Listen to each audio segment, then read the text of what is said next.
তো সুপ্রিয় শিক্ষার্থী খেয়াল করো 68 নম্বর পৃষ্ঠায় এখানে আমাকে একটা বক্স দেওয়া রয়েছে।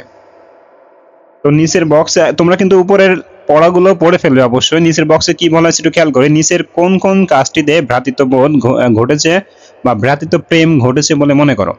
উত্তরে সঠিক টিক চিহ্ন দাও। দেখো এখানে বলা হয়েছে ভ্রাতৃত্ব প্রেম, অর্থাৎ যৌক্তিক আর অযৌক্তিক একটা কথা। তো দেখো এখানে ঘটনা দেওয়া রয়েছে। প্রথম বলা হয়েছে তুমি অসুস্থ, তুমি তোমার অসুস্থ বন্ধুকে বাড়িতে পৌঁছে দিছো, তাহলে এক্ষেত্রে আমার অবশ্যই ভ্রাতৃত্ববোধ বা ভ্রাতৃত্ব প্রেম দেখা গিয়েছে।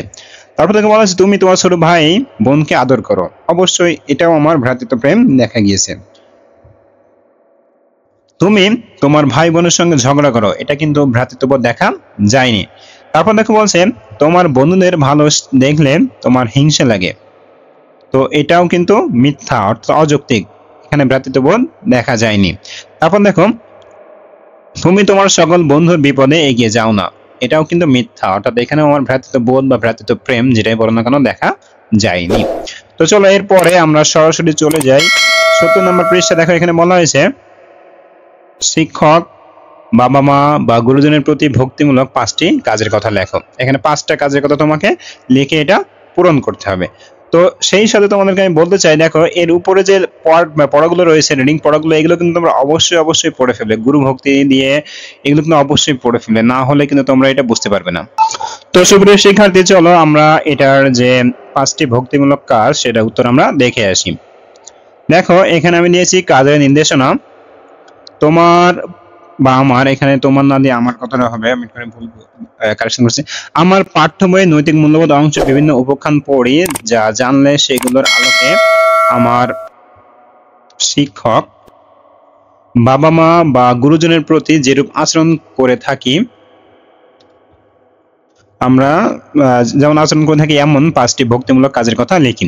তো দেখো নমুনা উত্তরের প্রথম দেখো দিয়েছি শ্রদ্ধা। তো দেখো এখানে দিয়েছি শ্রদ্ধা একটি মহৎ গুণ। শিক্ষক, বাবা মা ও গুরুজনকে শ্রদ্ধা করা সকলের একনিষ্ঠ কর্তব্য। শ্রদ্ধাশীল ব্যক্তি সকলের প্রিয় হতে পারে এবং শ্রদ্ধা মানুষকে সঠিক গুণে গুণান্বিত করে। এরপর দেখো দিয়েছি আদেশ পালন। বাবা মা, গুরুজন ও শিক্ষকের আদেশ পালন করা নৈতিক দায়িত্ব। এটি আমাদের মধ্যে বিনয়ী ভাব জাগ্রত করে।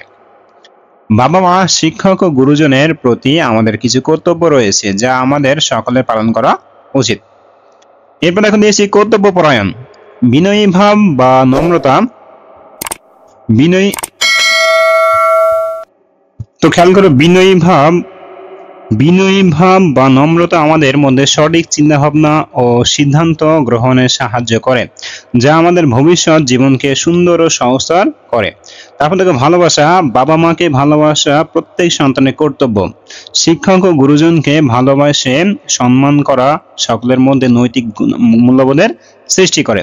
সর্বশেষ দেখো আমাদের বাবা মা, শিক্ষক, গুরুজনের অর্থাৎ কর্তব্য পরায়ণ। দেখো আমাদের বাবা মা, শিক্ষক, গুরুজনের প্রতি অনেক কর্তব্য থাকে যেগুলো আমাদের সবার পালন করা উচিত, যেমন তাদের কাজে সাহায্য করা, তাদের যথাযথ সম্মান করা, তাদের সাথে শালীনতা বজায় রাখা, তাদের আদেশ উপদেশ যথাযথভাবে পালন করা।